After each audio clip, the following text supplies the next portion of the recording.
అందరికీ నమస్కారం. Welcome to SRK news. శనివారం కొవ్వూరు నియోజకవర్గం ఎమ్మెల్యే ముప్పిడి వెంకటేశ్వరరావు ఆధ్వర్యంలో జరిగిన అన్నదాత సుఖీభవ పీఎం కిసాన్ 2025-26 మొదటి విడత నిధుల జమ కార్యక్రమంలో ముఖ్య అతిథిగా మంత్రి నిమ్మల రామానాయుడు, జిల్లా కలెక్టర్ పి. ప్రశాంకిలు పాల్గొన్నారు.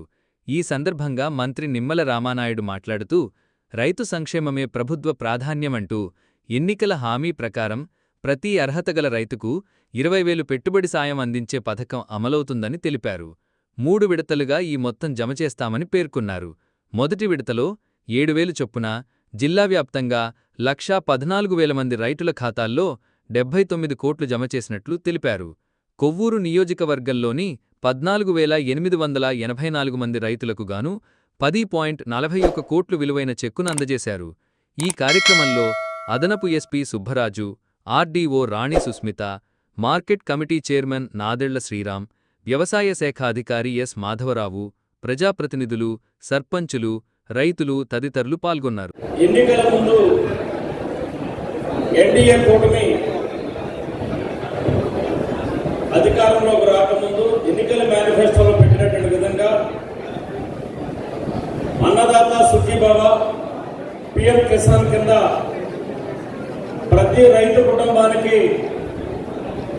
20,000 రూపాయలు జమ చేస్తామని ఇచ్చినటువంటి హామీలో భాగంగా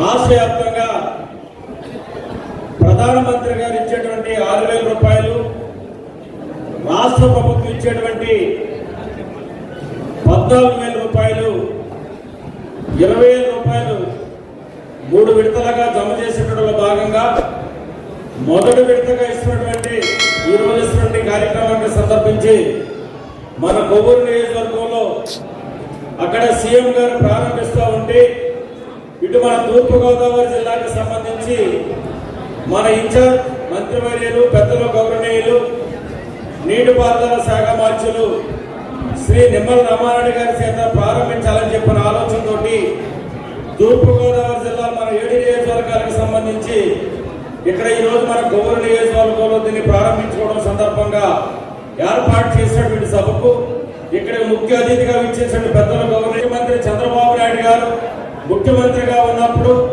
రైతులు అందరినీ కూడా ఆదుకోవాలని చెప్పిన ఆలోచనతో దేశానికి వెన్నుముక రైతు కాబట్టి రైతు క్షేమంగా ఉంటేనే రాష్ట్రం క్షేమంగా ఉంటుందని చెప్పిన ఆలోచనతో ఆనాడు భూమి యొక్క సార పరీక్షలు చేయించడంలో కానీ, ఎరువులు కానీ, విత్తనాల ఇవ్వడంలో కానీ, అదేవిధంగా రైతులకు సంబంధించినటువంటి వ్యవసాయానికి సంబంధించిన పనిముట్లు కానీ, అదేవిధంగా మెట్ట ప్రాంతానికి ముఖ్యంగా డ్రిప్ అనేటువంటిది ఎంత అవసరమో గుర్తించి 90% తోటే రైతు సోదరులందరికీ కూడా డ్రిప్ సిస్టమ్ తీసుకురావడంలో కానీ, రైతులందరూ కూడా రైతు రథాలు ఇవ్వడంలో కానీ అన్ని కూడా ఇచ్చి ఇవాళ రైతులందరినీ కూడా పండించిన పంటకి గిట్టుబాటు ధరలు ఇవ్వడంలో కానీ అన్నిటికంటే కూడా రైతు సోదరులందరినీ కూడా ముందుకు తీసుకెళ్లే పరిస్థితి చంద్రబాబు నాయుడు గారు అక్కడ చేశారు. దేశానికి రైతే వెన్నెముక, జై జవాన్ జై కిసాన్, ఇవన్నీ కూడా మనం చిన్నప్పటి నుంచి కూడా వింటూ ఉంటాం. వ్యవసాయంలో సాయం అనేటువంటి పేరుంది కానీ అది అందేటువంటి క్రమంలో రైతులు ఎన్నో ఇబ్బందులు, కష్టాలు పడుతున్నటువంటి పరిస్థితిని మనందరం కూడా చూస్తూ ఉన్నటువంటి పరిస్థితి. అటువంటి స్థితి నుంచి వ్యవసాయాన్ని కాపాడుకోవాలి, రైతాంగాన్ని రక్షించుకోవాలి అనేటువంటి ఆలోచనతో ఆ రోజు నారా చంద్రబాబు నాయుడు గారు రాష్ట్ర విభజన జరిగినటువంటి నేపథ్యంలో విడిపోయినటువంటి యొక్క నవ్యాంధ్రప్రదేశ్ చిన్న రాష్ట్రం ఏదైతే ఉందో ఇది వ్యవసాయకమైనటువంటి రాష్ట్రం, ఖచ్చితంగా రైతులు కాపాడుకోవాలనే ఆలోచనతో ఆ రోజు 2014లో ఆయన ముఖ్యమంత్రిగా ఉన్నప్పుడు 14-19 5 సంవత్సరాలు ఆ రోజు రైతు పక్షపాతిగా, రైతు సంక్షేమమే ప్రధాన ఎజెండాగా ఆ రోజు మనం పనిచేసినటువంటి పరిస్థితి కూడా ఈ సందర్భంగా ఒక్కసారి మనం గుర్తు చేసుకోవాల్సిన అవసరం ఉంది. ఎందుకంటే ఆ రోజు మీరందరూ కూడా చూశారు, ఒక ఇన్సూరెన్స్ సకాలంలో అందడంలో కానీ, ఒక ఇన్పుట్ సబ్సిడీ 20,000 రూపాయలకి హెక్టార్కి పెంచి ఇవ్వడంలో కానీ, రైతాంగానికి అవసరమైనటువంటి వ్యవసాయక పనిముట్లు ఏవైతే ఉన్నాయో రైతు రథాలు ట్రాక్టర్ల దగ్గర నుండి, కృషి ట్రాక్టర్ల దగ్గర నుండి ఆయిల్ ఇంజిన్ దగ్గర నుండి, వరి కోత యంత్రాల దగ్గర నుండి, వరి నూర్పిడి యంత్రాల దగ్గర నుండి ఇట్లా 50% సబ్సిడీతో ఆ రోజు పెద్ద ఎత్తున వ్యవసాయ యాంత్రీకరణ ప్రోత్సహించడం అనేది ఆ రోజు మనం 14-19లో మనం చూసాం. అదేవిధంగా ఆ రోజు మనందరం కూడా సాయిల్ హెల్త్ కార్డులు కూడా, ఎందుకంటే చంద్రబాబు నాయుడు గారి ఆలోచన ఒక్కటే, పెట్టుబడులు తగ్గించాలి, దిగుబడులు పెంచాలి అంటే ఖచ్చితంగా ఆ హెల్త్ కార్డు అనేది చాలా అవసరం అని గుర్తించి, ఎందుకంటే ఈరోజు మనం కూడా చూస్తూ ఉంటాం, మనం కూడా ఏదైనా అనారోగ్యానికి గురవుతే హాస్పిటల్కి వెళ్తే హాస్పిటల్లో డాక్టర్ ఇమ్మీడియట్లీ మనకు ప్రిస్క్రిప్షన్ రాసి ఇవ్వడు. మనం టెస్టులు చేసి, స్కానింగ్లు చేసి, ఇంకా అవసరమైతే ఎంఆర్ఐలు చేసి ఆ రిపోర్ట్లు వచ్చిన తర్వాత మాత్రమే మనకి ఏ రకమైనటువంటి మెడిసిన్ అవసరమో దాన్ని రికమెండ్ చేస్తూ ఉంటారు. మనం సాధారణంగా మనం కూడా చూస్తూ ఉంటాం. అదేవిధంగా రైతు పంట పొలాలు కూడా ఆ రకంగా టెస్టులు చేసుకుని ఆ యొక్క పంట పొలంలో నత్రజని శాతం ఎంత ఉంది, భాస్వరం శాతం ఎంత ఉంది, పొటాషియం శాతం ఎంత ఉంది, ఏది తక్కువ మోతాదు ఉంటే దాన్ని ఎక్కువ వేసుకుని, ఎక్కువ మోతాదు పొలంలో ఆల్రెడీ ఉంటే దాన్ని తగ్గించి వేసుకుని, అంటే ఆ రకంగా పెట్టుబడులు తగ్గేటువంటి విషయంలో కానీ, అదేవిధంగా దీనితో పాటుగా మంచి దిగుబడి రావాలి అంటే ఖచ్చితంగా మైక్రో న్యూట్రియన్స్ కూడా చాలా అవసరం పొలాల్లో.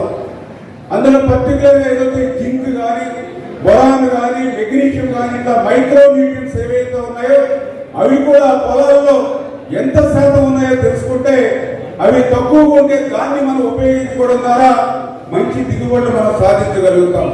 ఈ రకంగా ఆ రోజు 14-19లో సాయిల్ హెల్త్ కార్డుల ద్వారా కూడా పెట్టుబడి తగ్గించి దిగుబడి పెంచేటువంటి విధానంలో ఆ రోజు మన ప్రభుత్వం పనిచేస్తున్న విషయం మనందరం కూడా చూసాం. మరి దురదృష్టవశాత్తు ప్రభుత్వం మారింది 2019లో. మారిన తర్వాత మీరందరూ కూడా చూస్తారు, వ్యవసాయ శాఖ నిర్వీర్యమైపోయినటువంటి పరిస్థితి 5 సంవత్సరాల్లో. రైతు భరోసా కేంద్రాల పేరు చెప్పి రైతు భక్షక కేంద్రాలుగా మారిపోయినటువంటి పరిస్థితి ఆ రోజు మనందరం కూడా చూసాం.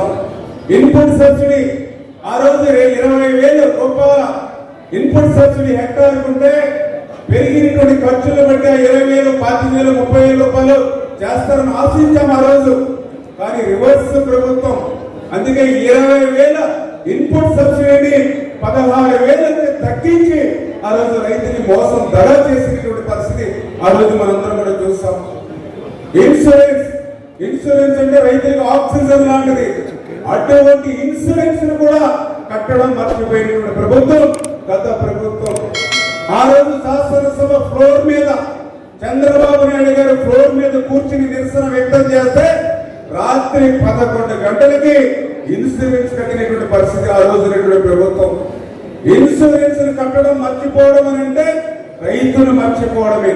రైతును మర్చిపోయినటువంటి పాలనకి మరి పాలన ఉండేటువంటి పరిస్థితి లేదు. అందుకే మొన్న ఏదైతే రైతాంగమే ఆ యొక్క ప్రభుత్వాన్ని కూడా మర్చిపోయేటువంటి విధంగా తీర్పిచ్చినటువంటి పరిస్థితి కూడా మనందరం చూసాం.